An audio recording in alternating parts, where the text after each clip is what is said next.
মুর্দাবাদের দল আছে, তারা অভিযোগ করছেন যে পরিবারের পুলিশের জন্য পুলিশ মেরে ফেলেছে এবং পরিবারকে হুমকি দিচ্ছে, বেরোতে দিচ্ছে না। বিধায়ক এটা বলছে বিধায়ক শুনুন, জুতো ছুড়েছে গাড়িতে, প্রাণে মরে যেত।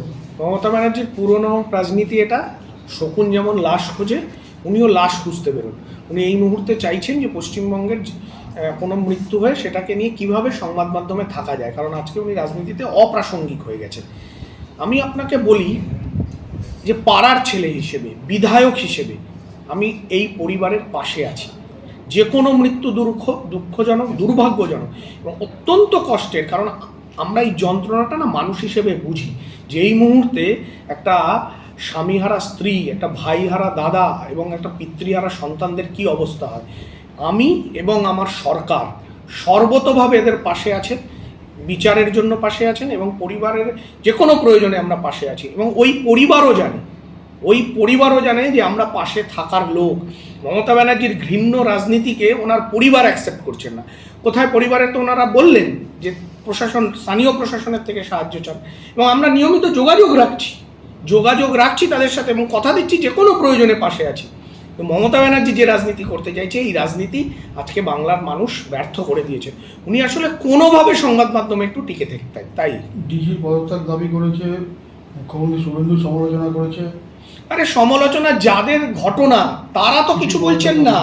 তারা জানেন যে কারা পাশে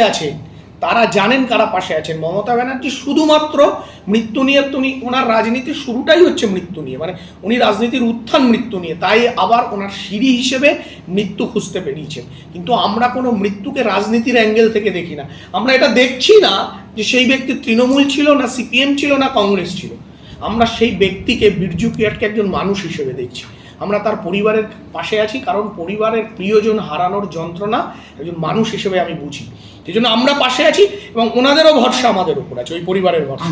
কোনো সহযোগিতা, সব রকম সহযোগিতা এবং আইনি সহযোগিতাও যদি ওনারা চান।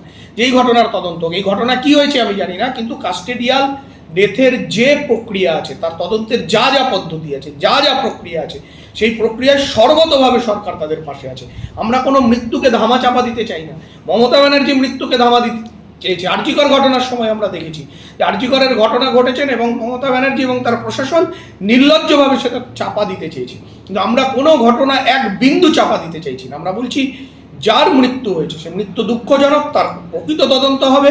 সরকার সেই তদন্তে হস্তক্ষেপ করবে না, পরন্তু সহযোগিতা করবে যাতে সঠিক তদন্ত হয়ে যদি কেউ অপরাধ করে থাকে তারা সেগুলো বেরোবে এবং আইন মোতাবেক তাদের শাস্তি হবে। কোথাও আমাদের কোনো হস্তক্ষেপ থাকবে না। অমলা সিনেমা হলের বিপরীতে ডাক্তার কেডি ঘোষের নার্সিংহোম।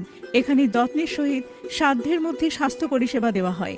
এখানকার অত্যাধুনিক ফেসিলিটিগুলির মধ্যে হল ICCU, AC sharing cabin, AC cabin, NICU, maternity, paediatric, ventilator facility, modular OT, orthopaedic surgery, any type of surgery, obstetrics and gynecology, 24 hours ambulance facility, general medicine, pathology, physiotherapy, PFT, ECG, EEG, Holter monitoring এছাড়াও থাকছে daily OPD service, 24 hours emergency service.